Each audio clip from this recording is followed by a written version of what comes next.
महाराज जब समुद्र मंथन प्रारंभ हुआ तो जो दैत्य महाराज मुख पकड़े लगे थे, आधे दैत्य तो उस सर्प के मुख से निकलने वाले विष और झाग के प्रभाव से मर गए।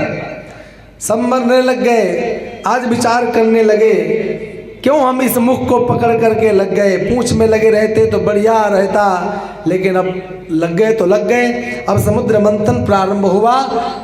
महाराज जहाँ समुद्र का मंथन अमृत प्राप्ति के लिए किया जा रहा था तो अमृत तो अभी प्राप्त हुआ नहीं, कालकूट नामक विष पैदा हो गया। कालकूट नामक विष जो समस्त दिशाओं को जलाता हुआ तेज संपन्न होकर उस कालकूट नामक विष को देखा देवता घबराए, दैत्य घबराए।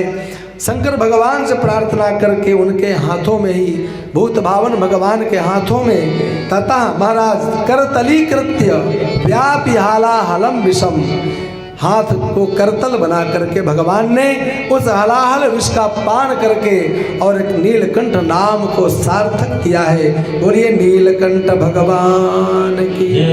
पश्चात कामधेनु, चंद्रमा, ऐरावत हाथी, उच्चैस्त्रव घोड़ा, रंभादिक अप्सराएं, कौस्तुभमणि अप्सराएं, रंभादिक अप्सराएं और कौस्तुभमणि पारिजात वृक्ष, भगवती स्वयं लक्ष्मी प्रकट हुई हाथ में वरमाला लेकर के। किसको पहनाए तो महाराज देवताओं दैत्यों की अलग अलग पंक्ति बनाकर बैठाया गया। सबको देवी देखती हुई चली जा रही है, लेकिन सब में कोई ना कोई दोष दर्शन करती जा रही है। जितने भी ऋषि मुनियों, दैत्यों, देवताओं का देवी ने देखा, सबको तिरस्कृत करते हुए वहीं समुद्र के किनारे पीतांबर ओढ़कर लेटे हुए भगवान नारायण को देखा कि महाराज यहाँ मैं वरमाला लेकर स्वयंवर में इधर उधर इन्हें खोज रही हूँ और ये महाराज खर्राटे बजा रहे हैं। गए, पीतांबर खोला, भगवान नारायण ने लक्ष्मी को देखा। बस तुरंत लक्ष्मी को लेकर के भगवान तो अंतर्ध्यान हो गए हैं। भगवान ने भी उस लक्ष्मी को, जो इतनी समस्त भीड़ में बैठे हुए समस्त देवताओं दैत्यों का अतिक्रमण किया, सबको महाराज तिरस्कृत करके, और आज भगवान नारायण को जब पति रूप में प्राप्त की, भगवान नारायण ने भी माता लक्ष्मी को हृदय स्थल महाराज स्थान के रूप में दिया है। बोलिए श्री लक्ष्मी नारायण भगवान की। अब महाराज पुनः समुद्र मंथन प्रारंभ हुआ।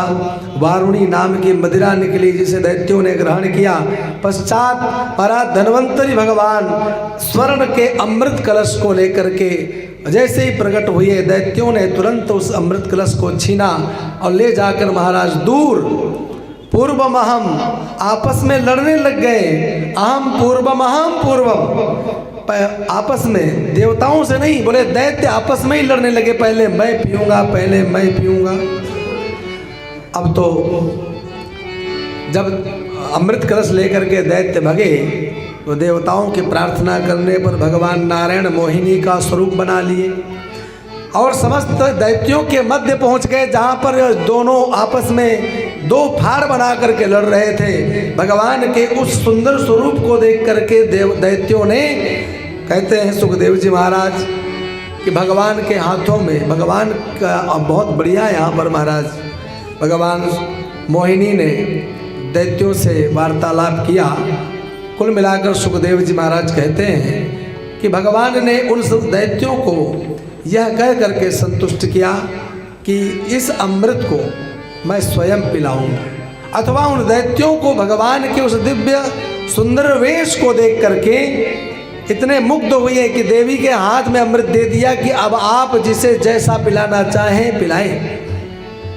जैसे ही देवी अमृत कलश लेकर के निकली, देवता दिखाई दिए तो मोहिनी भगवान ने कहा, दैत्यों देखो ये देवता है, अन्याय करना ठीक नहीं है, करना भी हो तो चतुराई से करना चाहिए। भगवान मोहिनी ने कहा कि दैत्यों अन्याय भी करना हो तो चतुराई से करना चाहिए।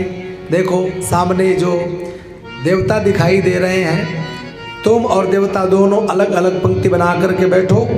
इस अमृत कलश के अंदर ऊपर ऊपर एकदम पतला पतला निष्प्रभावी, किसी भी प्रकार का प्रभाव ना डालने वाला अमृत भरा हुआ है और जो प्रभावी अमृत है वह महाराज गाढ़ा गाढ़ा नीचे भरा हुआ है। मैं इन देवताओं को वही निष्प्रभावी अमृत दूंगी, इनके अंदर किसी भी प्रकार से शक्ति नहीं बढ़ेगी, और आप लोगों को गाढ़ा गाढ़ा अमृत पिला करके शक्ति संपन्न कर दूंगी। दैत्यों को यह बात बड़ी अच्छी लगी। 2 पंक्तियां बना करके बैठे। भगवान ने तुरंत देवताओं को अमृत पान कराना शुरू कर दिया है।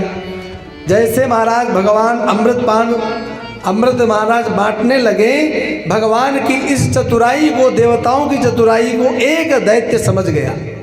ये राहु केतु जो बने ना, इसका पूर्व नाम स्वरभानु था, ये समझ गया। और ये सूर्य चंद्रमा बस बैठने की जगह का जो निर्णय लिया वो गलत स्थान में बैठ गया, और कहीं बैठता चल जाता, पर प्रकाश पुंज के दोनों ग्रहों के बीच में जाकर के बैठा, जहाँ कोई चीज छिप ही नहीं सकती। सूर्य और चंद्र के मध्य जाकर के बैठा, और जैसे ही इसके हाथ में अमृत आया और इसने जैसे ही पान किया, सूर्य चंद्र ने भगवान को इशारा किया, प्रभु ये तो बस। भगवान तो तुरंत अपने स्वरूप में आए, सुदर्शन चक्र से उस स्वरभानु के मस्तक को काटा तो दोनों भाग उसके जीवित हो गए, क्योंकि अमृत गले के नीचे उतरने से और मुख में अमृत जाने से दोनों भाग जीवित, एक राहु और एक केतु बन गए, जो आज तक चंद्रमा और सूर्य के किए गए उस गलती के लिए, शिकायत के लिए दंड के रूप में, ग्रहण के रूप में आज भी उनको परेशान करते हुए दिखाई देते हैं। इसके पश्चात देवासुर संग्राम हुआ। शक्ति तो समस्त देवताओं को प्राप्त हो चुकी थी। बलि सहित समस्त देवताओं को क्षण भर में इंद्रादिक देवताओं ने वध कर दिया दैत्यों का। महाराज आकर के नारद इत्यादि ने आकर के समझाया, तब इस देवासुर संग्राम के युद्ध को इंद्र ने रोका, अपने राज्य को प्राप्त करके पुनः वैभव संपन्न हो गए। इधर शुक्राचार्य जी महाराज के पास में बड़ी अमूल्य निधि थी, जिसका नाम है मृत संजीवनी। यह मृत संजीवनी विद्या के द्वारा अपने मरे हुए समस्त शिष्यों को, बलि सहित समस्त दैत्यों को उन्होंने जीवन दान दिया, मरे हुओं को जीवन दान दिया है। यह मृत संजीवनी विद्या क्या है तो शिव पुराण के अंदर पढ़ करके देखेंगे तो मृत संजीवनी विद्या कोई और नहीं, महामृत्युंजय मंत्र ही है।